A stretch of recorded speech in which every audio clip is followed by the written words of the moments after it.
It's me, Lifespiller79.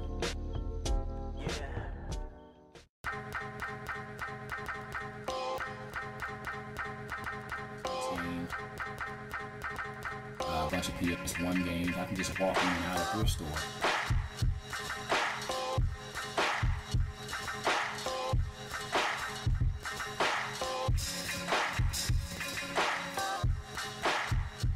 Hello gamers, it's me, Lifespiller79. It's my show. Glad to be back, and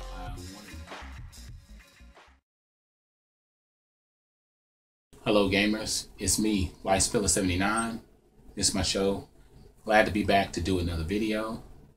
In this video, I wanted to talk about another childhood memory, and I'm looking to start this as a series out of my videos. I'll be talking about a range of things like video game stuff, just different type of memories that I remember, and just wanted to talk about. I always make sure that I get the consent of the people that I'm going to talk about. And this one was around the earliest I can remember. I think I was about 7, and my cousin and I, his name is Tori, ironically, same name as my son. We used to always go across the street to my buddy's house.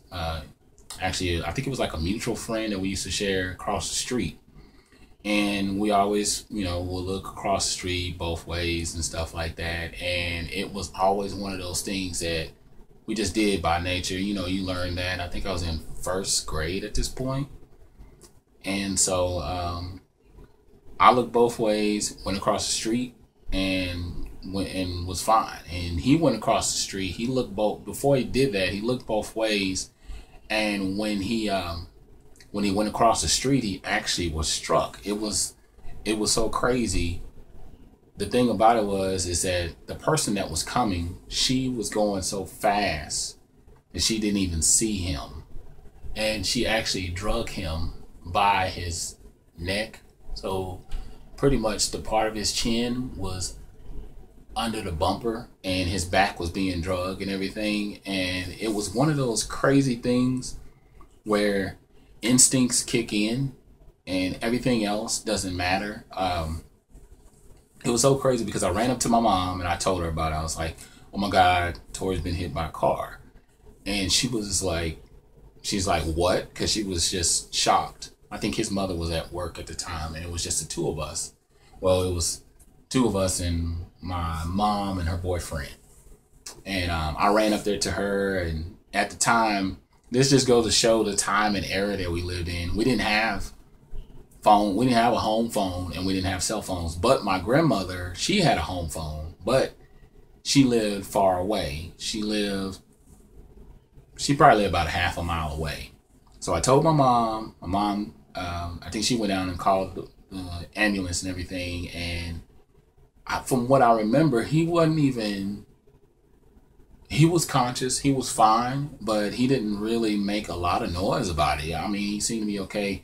But I ran, I don't know what came over me, but I ran to my cousin's house. Well, I ran to my grandmother's house because she lived about a half a mile away. So she was probably about maybe 15 minutes away. I ran the whole way, and I ran as fast as I could, and went after to help him, or help to call her and tell her, call his mom and say he's been hit by a car.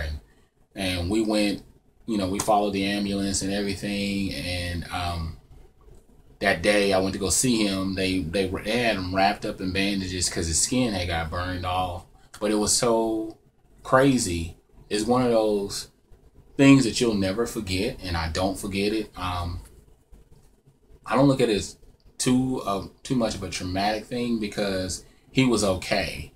Had he not been okay, had he not been such an upbeat person, I probably would have been more worried and more out of my mind as far as how I thought about the whole situation. And it actually didn't even take long for his skin to replenish and heal. I think it took about a week or 2 weeks. They had him wrapped up, but you could see his skin and everything. But he turned out to be fine. And the reason why I was just telling it, because I just was thinking about it, and how we have random things, random occurrences that happen that can be somewhat freakish, but it's just, to me, it's all in how we respond. And the way I responded is just kind of the thing I always thought about, is how I ran from my house to my grandmother's house, and how I just kept my composure even at such a young age, knowing the difference between what was going on. And so, yeah, it was one of those things that still stands in my head. And, you know, I'm glad he's okay, and he turned out to be fine, and everything was good. Yeah, man, if you got any random memories that stand out, good, bad, whatever, then bring it on. Make sure you hit the like button. Tell me what you think about what I talked about today. Other than that, I'm Lifespiller79. I'm out.